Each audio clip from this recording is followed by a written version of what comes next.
오늘 본문의 중심점은 그리스도의 자유는 사랑에 의해서 제한을 받아야 한다는 것입니다. 바로 앞에서 믿음이 강한 신자는 아무 음식이나 꺼리낌 없이 먹을 수 있다고 하였습니다. 그러나 만일 음식으로 말미암아 믿음이 약한 형제가 근심하게 되면은 이것은 사랑으로 행한 것이 아니라는 것입니다. 그럼 어떻게 됩니까? 그리스도께서 대신하여 죽으신 형제를 음식으로 망하게 하는 결과를 가져오게 된다는 것입니다. 그러므로 나는 믿음 안에서 자유하지만 그 자유는 사랑에 의해서 제한받아야 된다라고 하는 것이 오늘 말씀의 요지가 되겠습니다. 이 관계를 가리켜서 자유와 사랑 사이의 긴장이라고 말합니다. 그리스도의 언행에 있어서는 반드시 자유와 사랑이 서로 조화를 이루어 나가야 한다는 것입니다. 예를 들면 저 개인적으로는 개고기를 먹여도 신앙적으로 아무런 문제가 없다고 생각을 합니다. 그러나 만약 어떤 경관 여권사님께서 목사님들이 개고기를 먹는 것을 보면은 마음이 상하고 시험이 들어요 라고 말씀한다면은 제가 권사님 성경도 몰라요 하고 신학적으로 가르치는 것이 아니라 알겠습니다 라고 적어도 그 권사 앞에서는 개고기를 먹지 않는 것이 옳다라고 하는 것이 오늘 사도 바울이 우리에게 들려주고자 하는 그런 말씀입니다. 13절은 그런즉 우리가 다시는 서로 비판하지 말고 도리어 부딪힐 것이나 거칠 것을 형제 앞에 두지 아니하도록 주의하라고 말씀합니다. 이 말씀은 크게 두 가지로 되어 있습니다. 첫째는 그런즉 우리가 다시는 서로 비판하지 말라는 것입니다. 이제까지는 서로 비판했을지 모르지만 그러나 이제부터 지금부터는 서로 비판하지 말라고 하는 것입니다. 둘째는 도리어 부딪힐 것이나 거칠 것을 형제 앞에 두지 아니하도록 주의하라는 것입니다. 비판하지 않는 소극적인 것으로 끝나는 것이 아니라 행동으로도 거침이 될 만한 행동을 절대로 하지 말라라고 하는 것입니다. 물론 사도 바울 자신은 14절에서 내가 주 예수 안에서 알고 확신하노니 무엇이든지 스스로 속된 것이 없으되 다만 속되게 여기는 그 사람에게는 속된이라고 말씀합니다. 무슨 뜻입니까? 어떤 음식이든지 음식 자체는 부정한 것이 없고 다만 부정하고도 여기는 그 사람에게는 부정하다는 것을 나는 알고 확신한다는 것입니다. 그러나 나 개인적으로는 음식 먹는 문제에 있어서 자유하지만 만일 내가 먹는 행동으로 인하여 누군가 마음의 상처를 받고 시험에 들게 하면은 결코 안 된다라고 하는 것입니다. 그래서 15절에서 만일 음식으로 말미암아 내 형제가 근심하게 되면 이는 내가 사랑으로 행하지 아니함이라 그리스도께서 대신하여 죽으신 형제를 너의 음식으로 망하게 하지 말라고 말씀하는 것입니다. 예수 그리스도께서는 그를 사랑하셔서 목숨까지 내어주셨는데 너의 행동은 사랑으로 하는 것이 아니라고 하는 것입니다. 그래서 그리스도께서 대신해 죽으신 형제를 너의 음식으로 망하게 하지 말라고 합니다. 바울은 같은 문제를 다룬 고린도전서 8장 11절로부터 13절에서는 그러면 내 지식으로 그 믿음이 약한 형제가 멸망하리니 하나니 이는 그리스도께서 위하여 죽으신 형제라 이같이 너희가 형제에게 죄를 지어 그 약한 양심을 상하게 하는 것이 곧 그리스도에게 죄를 짓는 것이니라. 그러므로 만일 음식이 내 형제를 실족하게 한다면 나는 영원히 고기를 먹지 아니하며 내 형제를 실족하지 않게 하리라고 다짐을 하였습니다. 나는 영원히 고기를 먹지 아니하여 내 형제를 실족하지 않게 하리라고 하는 다짐이 우리의 마음을 울리고 있지 않습니까? 그까지 고기 먹지 않으면 어떻습니까? 그까지 고기 한 점과 천하보다 귀한 형제의 영혼을 어떻게 감히 비교할 수 있으며 바꿀 수 있겠습니까? 사도 바울은 자유와 사랑의 문제에 대해서 갈라디아서 5장 13절에서는 형제들아 너희가 자유를 위하여 부르심을 입었으나 그러나 그 자유로 육체의 기회를 삼지 말고 오직 사랑으로 서로 종노릇하라고 말씀하였습니다. 이 말씀은 그리스도인은 예수 그리스도 안에서 자유자이면서 동시에 사랑의 노예가 사랑의 종이 되어야 한다는 것입니다. 바울은 고린도전서 8장 1절에서는 우상의 제물에 대해서는 우리가 다 지식이 있는 줄을 아나 지식은 교만하게 하며 사랑은 덕을 세워나니라고 말씀하였습니다. 현대인의 성경은 이 구절을 좀 쉽게 이제 우상 앞에 바친 제물에 대하여 말하겠습니다. 우리는 모두 이 문제에 대해서 지식을 가진 것이 사실입니다. 그러나 지식은 사람을 교만하게 할 뿐 덕을 세우는 것은 사랑입니다라고 번역을 했습니다. 어떤 지식입니까? 우상은 귀신은 실제로 존재하지 않는 것이기 때문에 우상에 드린 음식 자체도 더러워지지 않는 것이다라고 하는 그런 지식을 가지고 있다고 하는 것이죠. 그러나 지식은 자칫하면은 우리를 교만하게 하고 형제들을 실족하게 할 위험이 있다고 하는 것입니다.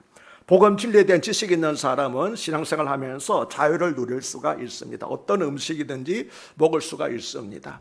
우리 제가 전도사 시절에 신대방동에서 이제 살았는데 거기서 이제 제사를 드리고 난 다음에 이제 제사 드리고 난 다음에 음식 주잖아요. 떡 같은 거 주잖아요. 그래서 뭐냐면 전도사는 제사 드린 음식을 안 먹지 그러더라고요.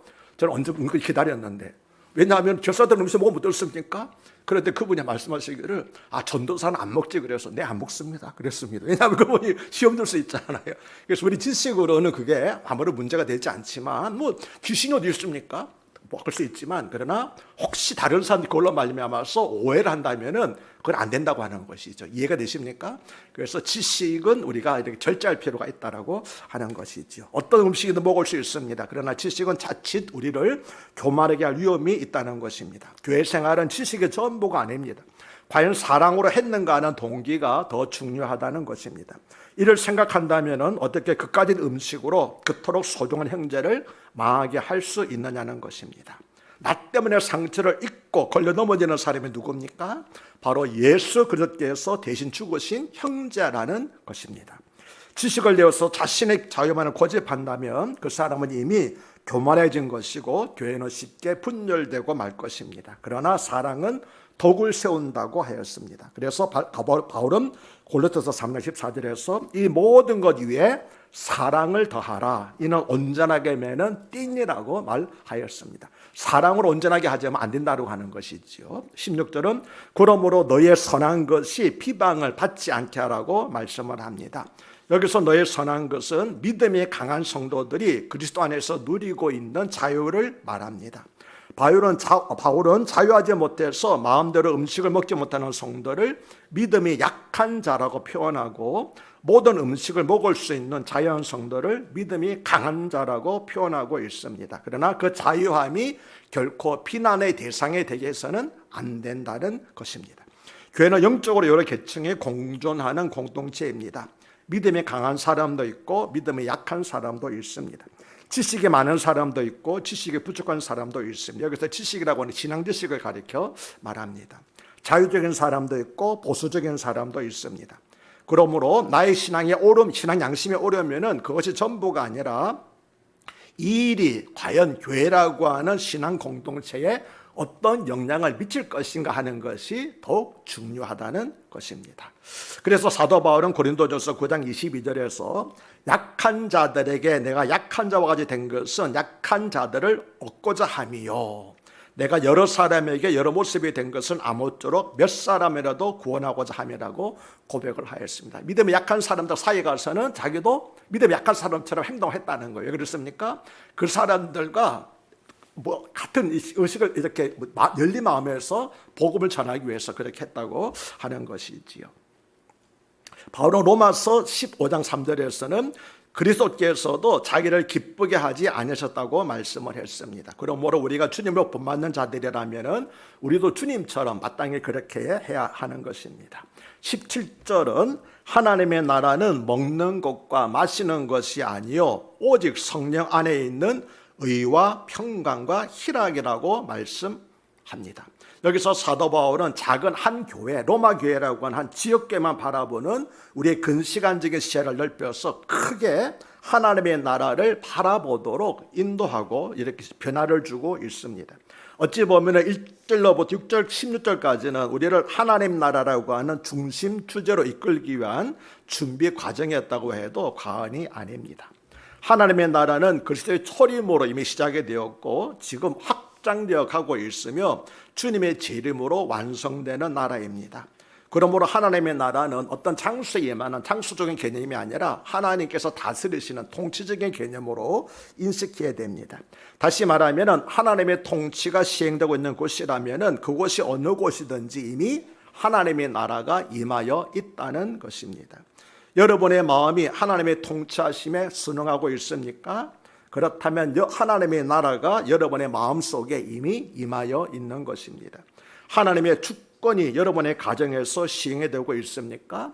그렇다면 하나님의 나라가 여러분의 가정에 임하여 있는 것입니다. 그리스도의 사랑이 우리 교회 가운데 생겨지고 있습니까? 그럼 우리 교회에 하나님의 나라가 이미 임하였다고 말씀할 수 있는 것입니다. 예수님께서 누가복음 17장 20절에서 하나님의 나라는 볼 수 있게 임하는 것이 아니요 또 여기 있다 저기 있다 고도 못하리니 하나님의 나라는 너희 안에 있느니라고 하고 하신 말씀이 바로 이런 의미인 것입니다. 그런데 사도 바울이 17절에서 하나님의 나라는 먹는 것과 마시는 것이 아니오라고 말씀한 것은 교회를 염두에 두고 말씀한 것입니다. 이 말씀은 무엇을 먹을까 무엇을 마실까를 구하는 즉 이방 나라 이방 세상과 대조한 것입니다. 이를 문맥적으로 보면은 먹는 자는 먹지 못하는 자를 업신여기고 먹지 못하는 자는 먹는 자를 판단하는 공동체는 하나님의 나라 즉 교회가 아니라는 것입니다. 그럼 어떤 것이 하나님의 나라 즉 교회의 특징이어야 됩니까? 오직 성령 안에서 의와 평강과 희락이라고 말씀합니다. 이것이 교회가 추구할 최고의 목표이며 가치라는 것입니다. 그런데 어디 안에서라고 말합니까? 성령 안에서라고 말씀하는 것은 이것은 인간의 힘으로 되는 것이 아니라 오직 성령 안에서만 가능해지는 것이기 때문에 그래서 성령 안에서라고 말씀한 것입니다. 첫 번째로 언급한 의는 하나님의 교제, 하나님과의 교제가 바른 관계로 회복되는 것을 말합니다. 그리고 둘째로 평강은 하나님과의 관계가 회복된 성도들이 서로 누리고 있는 외적인 평화를 가리켜서 말합니다. 세 번째로 희락은 구원 얻은 성도들이 맛보는 내적인 기쁨을 말합니다. 그래서 이것을 이렇게 적용할 수 있습니다. 하나님과의 관계에는 의가 있고 성도 사이의 서로 간의 관계에는 화평이 있으며 자기 자신과의 관계에서는 기쁨이 있다면 그것이 곧 하나님의 나라라는 것입니다. 이것이 하나님의 나라 곧 교회의 본질인데 이러한 공동체 안에서 어떻게 서로 판단하고 업신여기는 행위가 용납될 수 있겠느냐라고 하는 것입니다. 그러므로 먹을 수 있느냐 먹을 수 없느냐 하는 대수롭지 않은 것들로 왈가왈부할 것이 아니라 너희 가운데 의가 있느냐 평강이 있느냐 희락이 있느냐는 것이 보다 중요하다는 것입니다. 이처럼 사도 바울은 교회가 추구할 최고의 목표가 무엇이며 우선순위가 어디에 있는가 하는 것을 일깨워주고 있는 것입니다. 그래서 이 말씀을 들은 로마교회 성도들은 먹는 것과 날 지키는 것으로 갈등하고 있던 로마교회 성도들은 아마도 이 말씀을 듣고 크게 부끄러움을 느꼈을 것입니다. 18절은 이로써 그리스도를 섬기는 자는 하나님을 기쁘시게 하며 사람에게도 칭찬을 받느니라고 말씀하는데 여기서 사람은 누굽니까? 믿는 사람들이 아니라 믿지 않는 세상 사람들을 말합니다. 이렇게 우리가 의와 평강과 희락을 추구하면서 그리스도를 섬긴다면은 하나님을 기쁘시게 해드릴 뿐만 아니라 세상 사람들에게도 칭찬을 받게 된다는 것입니다. 우리가 잘 알고 있는 초대 예루살렘 교회가 바로 그런 교회, 하나님을 찬미하며 세상 사람들에게도 칭송을 들은 교회였던 것입니다. 이웃이나 직장에서 지탄을 받으면서도 하나님을 기쁘시게 해드리고 있다고 착각할 수도 있습니다. 교회 내에서 불화하게 하고 자신 속에는 희락이 없으면서도 하나님과의 관계에는 아무 문제가 없는 줄로 여길 수도 있습니다. 그러나 하나님의 나라가 임한 곳에는 반드시 의와 평강과 희락이 있다고 말씀합니다. 그렇다면 우리는 이 말씀 앞에서 과연 우리 교회는 이러한 교회이며 우리는 바로 이러한 성도인지를 진지하게 한번 생각해 볼 필요가 있는 것입니다. 우리 가운데 의가 있는지 하나님의 올바른 관계가 정립되어 있는지 우리 성도들 사이에서는 서로 화평이 있는지 내 마음속에는 기쁨이 충만한지 돌아보고 만약 그렇지 않다고 그러게 되면 우리가 회개할 필요가 있다고 하는 것이지요. 19절은 그러므로 우리가 화평의 일과 서로 덕을 세우는 일을 힘쓰나니라고 말씀을 합니다. 여기서 그러므로라고 하는 접속사는 1절로부터 18절까지의 모든 말씀을 받는 단어이지만 그 중에서도 특히 15절에 그리스도께서 대신하여 주고자 형제를 내 음식으로 망하게 하지 말라는 말씀과 17절에 하나님의 나라는 먹는 것과 마시는 것이 아니요 오직 성령 안에서 의와 평강과 희락이 나는 말씀, 그리고 18절에 그리스도를 섬기는 자는 하나님께 기뻐하심을 받으며 사람에게도 칭찬을 받는다는 말씀을 받습니다. 그러므로 이 사실들을 생각한다면은 화평의 일과 서로 덕을 세우는 일을 힘쓰지 않을 수가 없다는 것입니다. 19절로부터 23절 안에는 믿음이 강한 자유주의자와 믿음이 약한 보수주의자 모두에게 경계하는 두 방면의 말씀이 있습니다. 먼저 19절에서 화평의를 힘쓰라는 말씀은 형제를 판단하여 분열을 일으키는 보수주의자들, 어떤 사람들이니까 믿음이 약한 사람들을 경계하는 것이고, 덕을 세우라는 일을 힘쓰라는 말씀은 약한 자를 배려하지 않는 소위 믿음이 강하다고 자부하고 있는 자유주의자들을 경계한 것입니다. 또 20절에서 음식으로 말미암아 하나님의 사업을 무너지게 하지 말라는 말씀은 누구에게 하신 말씀입니까? 믿음이 강하다고 말하는 자유주의자들을 경계한 것이고, 만물이 다 깨끗하되 거리낌으로 먹는 사람에게는 악한 것이라는 말씀은 믿음이 약한 보수주의자들에게 경계한 말씀입니다. 여기서 꺼리낌으로 먹는 사람에게는 악한 것이라는 말씀은 꺼리낌으로 먹은 후에 혹시 마음의 정죄감에 빠져드는 것을 가리키고 있습니다. 이 말씀은 14절에 무엇이든지 스스로 속된 것이 없어되 다만 속되게 여기는 그 사람에게는 속된이라는 말씀과 같은 맥락입니다. 하지만 21절에 고기도 먹지 아니하고 포도주도 마시지 아니하고 무엇이든지 내 형제로 꺼리끼게 하는 일을 하지 아니함이 아름다니라는 말씀과 22절에 내게 있는 믿음을 하나님 앞에 스스로 가지고 있어라, 자기가 옳다는 바로 자기를 정죄하지 않은 자는 복이 있다는 말씀은 누구에게 주신 말씀일까요? 믿음이 약한 사람들에게 주신 말씀입니까? 믿음이 강한 자유주의자들에게 주신 말씀입니까?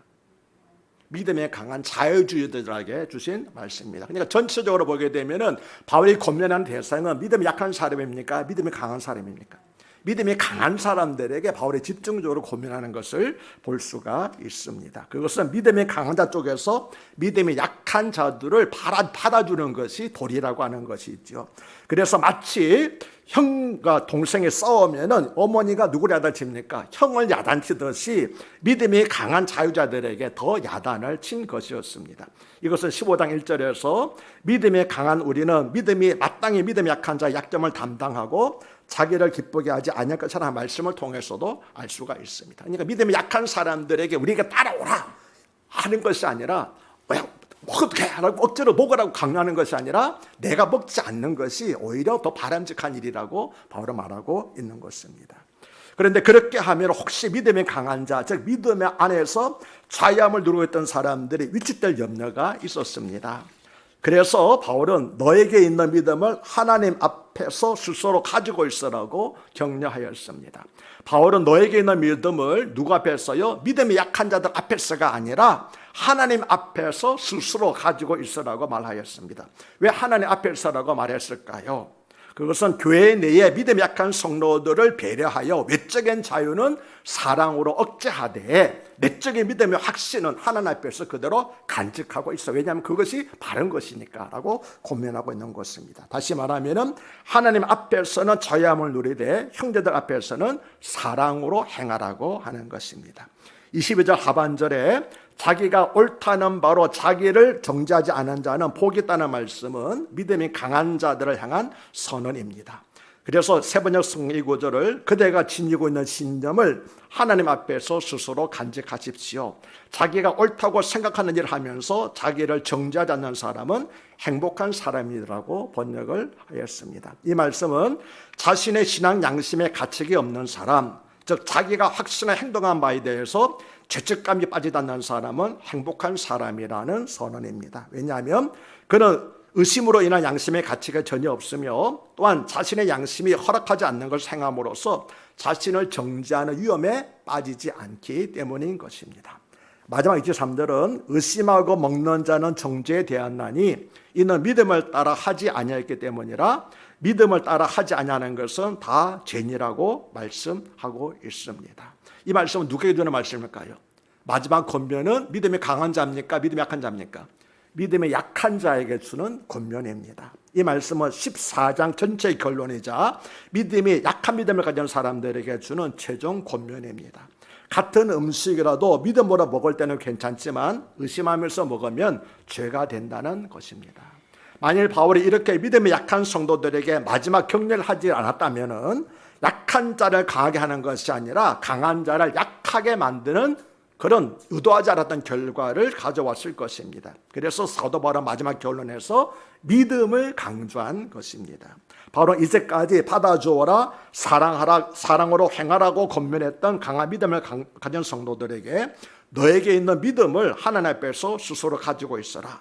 자기의 옳다는 바로 자기를 책하지 않는 자는 복이 있다고 권면을 하였습니다. 그리고 약한 믿음을 가진 성도들에게도 의심하고 먹는 자는 정죄되었나니 이는 믿음을 따라 하지 않았기 때문이라. 믿음을 따라 하지 않는 것은 다 죄니라고 강한 믿음을 가질 것을 독려를 했습니다. 이 마지막 결론을 듣고 믿음이 강한 성도들은 비로소 마음에 찝찝했던 것들을 해결하고 마음의 위로를 받았을 걸로 생각이 됩니다. 자, 기독교 윤리에 있어서 신앙 양심에 관한 문제들을 뭐라고 내렸습니까? 헬라어로 아디아포라고 냈죠. 대수롭지 않은 것들이라고 그렇게 한다고 말씀을 드렸습니다. 이 아디아포라고 하는 것은 성도 자신의 판단과 신앙 양심에 맡겨야 되는 그런 문제를 가리켜서 아디아포라라고 그렇게 말합니다. 그러나 그렇다고 아무에게나 판단해서도 된다는 뜻은 아닙니다. 그러기 위해서는 신앙적으로 성숙해질 필요가 있습니다. 여기에는 세 가지 기준이 있습니다. 첫째는 이것을 성경이 어떻게 말씀하고 있는가를 제대로 아는 것입니다. 둘째는 그것 자체는 죄가 아니라 할지라도 그로 인하여서 유혹과 시험에 빠져들 여지가 있는가를 생각해 보아야 하는 것입니다. 셋째는 나의 행위가 믿음이 약한 형제를 자극하거나 축적시키지는 아니하는가를 검토하는 것입니다. 이 세 가지 기준들을 적용하는 데 필요한 것이 있습니다. 첫째는 성경 지식을 아는, 그죠? 첫째로 중요한 것은 성경을 아는 지식이 있어야 됩니다. 디모데서 4장 16절 말씀처럼 성경은 하나님의 감동으로 된 것으로 교훈과 책망과 바르게 함과 의로 교육하기에 유익하기 때문입니다. 두 번째로 양심의 소리를 들을 수 있어야 됩니다. 왜냐하면 성령께서는 대부분 양심을 통하여서 우리에게 말씀을 하고 계시기 때문입니다. 세 번째로는 마음에 꺼리끼는 것이나 기쁨이 없는 일은 하지 말아야 됩니다. 예를 들어가지고 주일에 어디 나들이를 간다, 놀러 간다, 해석할 때 빠진다 할 때 마음이 찝찝하면 하지 않는 것이 좋습니다. 그렇다고 크게 하나에 벌주시고 그러지는 않아요. 우리 옛날 그런 말 했잖아요. 만약에 이제 주일에 등산 가게 되면 산에서 바위가 흘러떨어가지고 다친다든지 낚시질을 하는데 바람이 확 불어가지고 낚싯바늘이 확 끼친다든지 그런 말은 다 거짓입니다. 그럼 잊지 마십시오. 우리 하나님은 그런 하나님이 아닙니다. 그러나 가는 일이 마음이 꺼리끼게 된다고 그러면 하지 않는 것이 좋다고 그래요. 왜냐하면 하나님의 나라는 마음이 뭐라고 그랬습니까? 희락이라고 그랬잖아요. 마음이 기쁨이 없는 일을 하나님 허락하시는 일이 아니기 때문에 그래서 우리가 잘 판단하는 일들이 필요하다고 하는 것이죠. 바울은 에베소서 4장 30절에서 성령을 근심하게 하지 말라고 하였습니다. 성령을 근심하게 하는 것을 어떻게 알 수 있습니까? 우리 마음속에 내자고 계시는 성령께서 근심하게 되시면 내 마음속에서 기쁨이 없어집니다. 마음에 평안이 없습니다. 항상 불안하고 염려하고 우울감에 사로잡히게 되거든요. 이건 성령을 금식하는 일입니다. 그런 일들이 있다면은 이거 성령 금식하는 일이라고 생각을 하고 어디서 잘못되었는지 어디서부터 좁아졌는지를 깨닫고 그래서 요한계시록에도 사도 요한이 말하는 것처럼 어디서 떨어진지를 발견하고 우리가 회개해야 할 필요가 있는 것입니다. 나의 믿음은 성경에 한 하나님 앞에서의 믿음입니까? 그렇다면 아무도 그 믿음을 간섭할 수 없습니다. 의심은 정죄를 가져오지만 믿음은 해방과 자유를 선언하기 때문입니다. 그래서 23절에서 믿음으로 하지 아니하는 모든 것이 죄라고 한 것입니다. 히브리서 11장 6절에서도 믿음이 없이는 하나님을 기쁘시게 하지 못한다고 말씀합니다. 이제 말씀을 마칩니다. 우리에게 있는 믿음의 자유는 연약한 성도를 위하여서 사랑에 의해서 제한을 받을 수도 있습니다. 또 나에게 있는 믿음의 자유를 교회 합평과 덕을 세우기 위해서 다 행사할 수 없을지도 모릅니다. 그러나 여러분에게 있는 믿음을 하나님 앞에서 스스로 가지고 계십시오. 왜냐하면 우리에게 있는 믿음의 자유는 예수 그리스도의 피로 사셔서 우리에게 주신 고귀한 자유이기 때문입니다. 그러므로 신앙생활이 우리의 몸과 마음과 영혼을 억압하는 종교적인 굴레가 아니라 하나님 나라 안에서의 의와 평강과 희락을 마음껏 누리는 것이 되시기를 주 이름으로 축복합니다.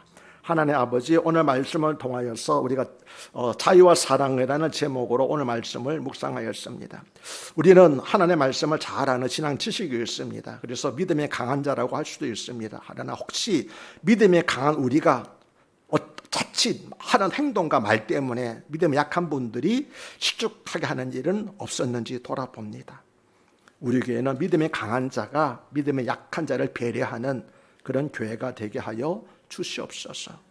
의와 평강과 희락으로 세워지는 아름다운 교회, 하나님 나라가 되게 하여 주시옵고, 우리 가정도, 우리 직장도, 나아가서 대한민국도 그런 사회가 되게 하여 주시옵소서. 우리 주 예수 그리스도를 받들어 간곡히 기도드리옵나이다. 아멘.